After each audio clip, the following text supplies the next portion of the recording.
श्रीमद् भागवत चतुर्थ स्कंद में तीसरा अध्याय। सती के पिता के यहाँ यज्ञोत्सव में जाने के लिए आग्रह करना। सती का पिता के यहाँ यज्ञोत्सव में जाने के लिए आग्रह करना, यह कथा आज आपको श्रीमद् भागवत पुराण में सुनाऊंगा। आप इसको ध्यानपूर्वक सुने और इस चैनल को लाइक करें, सब्सक्राइब जरूर करें। कथा सुनिए। श्री मैत्री जी कहते हैं, विदुर जी, इस प्रकार उन ससुर और दामाद को आपस में बैर विरोध रखते हुए बहुत अधिक समय निकल गया। इसी समय ब्रह्मा जी ने दक्ष को समस्त प्रजापतियों का अधिपति बना दिया। इससे उसका गर्व और भी बढ़ गया। उसने भगवान शंकर आदि ब्रह्मनिष्ठों को यज्ञ भाग न देकर उनका तिरस्कार करते हुए पहले जो 5वें यज्ञ किया और फिर बृहस्पति सौ नामक महायज्ञ आरंभ किया। उस यज्ञोत्सव में सभी ब्रह्मर्षि, देवर्षि, पितर, देवता आदि अपनी अपनी पत्नियों के साथ पधारे।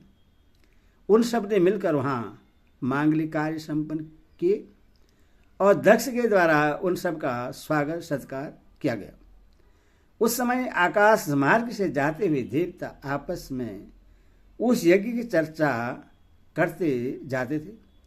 उनके मुख से दक्ष कुमारी सती ने अपने पिता के घर होने वाले यज्ञ की बात सुन ली। उन्होंने देखा कि हमारे निवास स्थान कैलाश के पास से होकर सब ओर से चंचल नेत्रों वाली गर्दभ और यक्षों की स्त्रियां चमकीले कुंडल हार पहने खूब सज धज कर अपने अपने पतियों के साथ विमानों पर बैठी उस यज्ञोत्सव में जा रही है। इससे उन्हें भी बड़ी उत्सुकता हुई और उन्होंने अपने पति भगवान भूतनाथ से कहा। सती ने कहा, वामदेव, सुना है इस समय आपके ससुर दक्ष प्रजापति के यहाँ बड़ा भारी यज्ञोत्सव हो रहा है। देखिए, ये सब देवता वहीं जा रहे हैं। यदि आपकी इच्छा हो तो हम भी चलें। इस समय अपने आत्मियों से मिलने के लिए मेरी बहनें भी अपने अपने पतियों के सहित वहाँ अवश्य आएंगी। मैं भी चाहती हूँ कि आपके साथ वहाँ जाकर माता पिता के दिए हुए गहने, कपड़े आदि उपकार स्वीकार करूँ। वहाँ अपने पतियों से सम्मानित बहनों, मौसियों और स्नेहार्थ हृदय जननी को देखने के लिए मेरा मन बहुत दिनों से उत्सुक है। कल्याणमय इसके सिवा वहाँ महर्षियों का रचा हुआ श्रेष्ठ यज्ञ भी देखने को मिलेगा। अजनबा प्रभु, आप जगत की उत्पत्ति के हेतु हैं। आपकी माया से रचा हुआ यह परम आश्चर्यमयी त्रिगुणात्मक जगत आप ही में भास रहा है, किंतु मैं तो स्त्री स्वभाव होने के कारण आपके तत्व से अनभिज्ञ और बहुत दीन हूँ। इसलिए इस समय अपनी जन्मभूमि देखने को बहुत उत्सुक हो रही हूँ। जन्म रहे नीलकंठ, देखिए इनमें कितने ही स्त्रियां तो ऐसी हैं जिनका दक्ष से कोई संबंध भी नहीं है, फिर भी वे अपने अपने पतियों के सहित खूब सज धज कर झुंड की झुंड वहां जा रही हैं। वहां जाने वाली इन देवगनाओं के राजहंस के समान श्वेत विमानों से आकाश मंडल कैसा सुशोभित हो रहा है। सुश्रेष्ठ ऐसी अवस्था में अपने पिता के यहाँ उत्सव का समाचार पाकर उसकी बेटी का शरीर उसमें सम्मिलित होने के लिए क्यों न छटपटाएगा। पति, गुरु और माता पिता आदि सुहृदयों के यहाँ तो बिना बुलाए भी जा सकते हैं। अथवा देव, आप मुझ पर प्रश्न हो, आपको मेरी यह इच्छा अवश्य पूर्ण करनी चाहिए। आप बड़े करुणामय हैं। तभी तो परम ज्ञानी होकर भी आपने मुझे अपने आधे अंक में स्थान दिया है। अब मेरी इस याचना पर ध्यान देकर मुझे अनुग्रहित कीजिए। श्री मैत्री जी कहते हैं, प्रिया सती जी के इस प्रकार प्रार्थना करने पर अपने आत्मियों का प्रिय करने वाले भगवान शंकर को दक्ष प्रजापति के उन मर्म भेदी दुर्वचन रूप बाणों का स्मरण हो आया जो उन्होंने समस्त प्रजापति के सामने कहे थे। तब वे हंसकर बोले। भगवान शंकर ने कहा, सुंदरी, तुमने जो कहा कि अपने बंधु जन के यहाँ बिना बुलाए भी जा सकते हैं, सो तो ठीक ही है, किंतु ऐसा तभी करना चाहिए जब उनकी दृष्टि अतिशय प्रबल दैवाभिमान से उत्पन्न हुए मत और क्रोध के कारण देश दोष से युक्त न हो गई हो।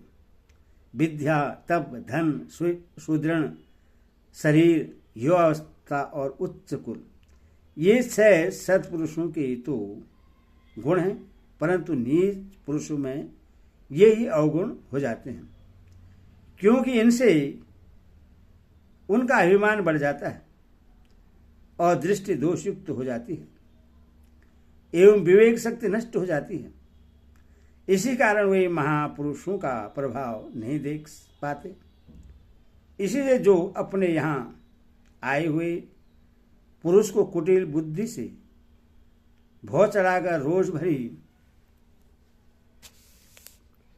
दृश्य देखते हैं, उन अव्यवस्थित चित्त लोगों के यहाँ ये हमारे बांधव हैं ऐसा समझकर कभी नहीं जाना चाहिए।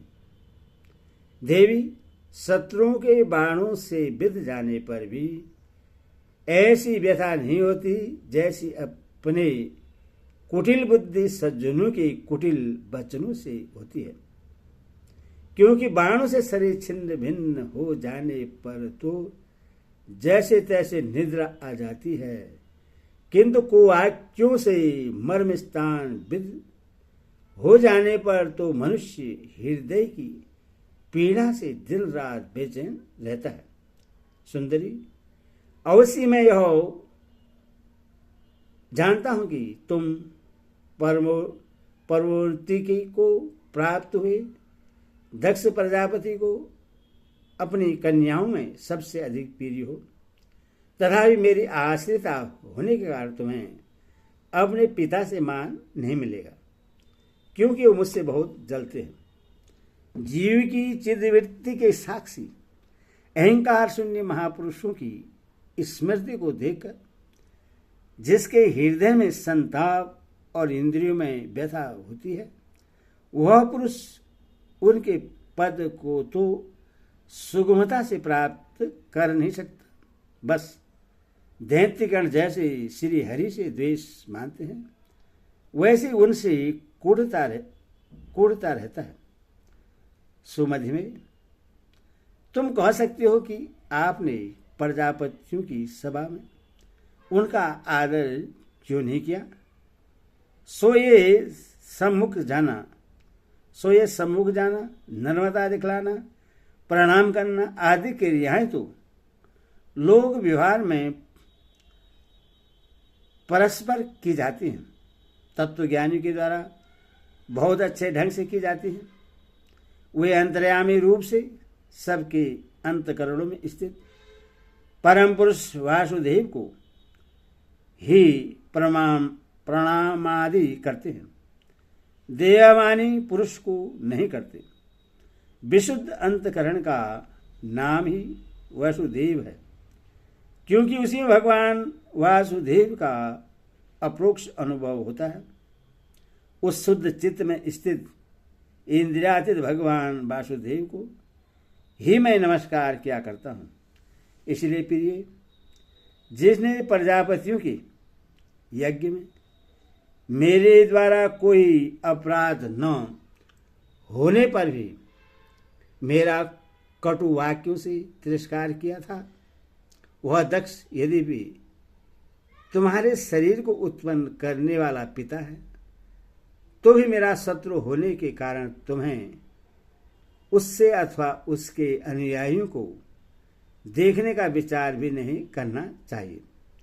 यदि तुम मेरी बात न मानकर वहां जाओगे तो तुम्हारे लिए अच्छा न होगा, क्योंकि जब किसी प्रतिष्ठित व्यक्ति का अपने आत्मजनों के द्वारा अपमान होता है तब वह तत्काल उनकी मृत्यु का कारण हो जाता है।